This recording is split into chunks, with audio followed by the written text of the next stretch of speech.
Shabbat Shalom. This week's reading from the Torah is Parsha Vayishlach. Continuation, more or less, from the previous Parsha. The last passage concerning the angels sent to Jacob. And this Parsha begins, and Jacob sent messengers from the Hebrew Malachim, which can mean either angels or messengers. Genesis 32, verse 4. According to Nachmanides, the Ramban, this parsha was written to show how Hashem saved his servant from a stronger foe, that was Esau, and sent his angels to rescue him. In addition, it teaches us that he, Jacob, did not rely on his righteousness and made every effort to save himself, as we'll see in his tripartite plan.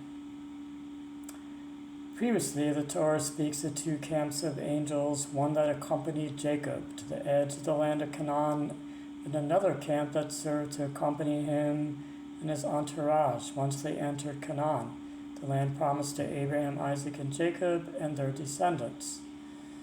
Genesis 32, verses 2 through 3. Now, at the beginning of Parsha Vayishlach, the Torah alludes to these very same angels that were assigned for protective measures. As it stated, Jacob sent messengers, Malachim, before him to Esau his brother into the land of Seir, the field of Edom. The Hebrew word Malachim can mean messengers or angels. In a literal sense, Jacob sent messengers to Esau, yet on another level, the angels granted to him for protection. They've also gone ahead of Jacob's entourage. Regardless of the interpretation, if Jacob had the opportunity to seek divine protection from angels who would defend his entourage, he did not only rely on this, rather he made a threefold preparation for an encounter with Esau: prayers, appeasement, and a defensive strategy. He prayed to Hashem for deliverance from the hands of Esau, sent gifts to Esau to appease his resentment, and he divided the camp so that if one camp was attacked, the other would have the opportunity to escape.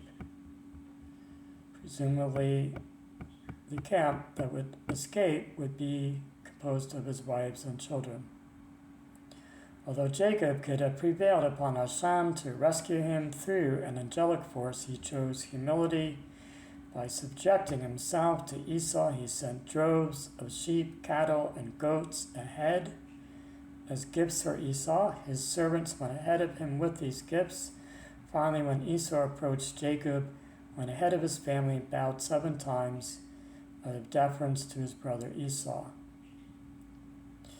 By way of the gifts that Jacob sent ahead and his own humble posture of subservience to Esau, even calling him Lord, out of deference, Jacob brought about a meeting with his brother that became more like a tearful reunion.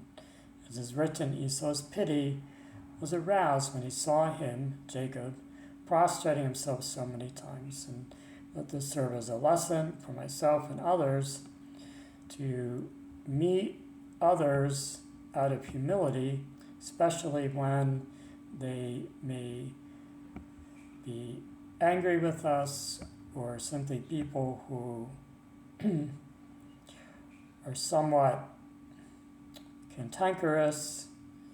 It's written somewhere in Proverbs that if we speak softly rather than rashly to someone who's angry, his or her anger will be appeased. So a calm word soothes the mind of a person who might be otherwise distracted or upset, even from something that has nothing to do with our interaction with him or her.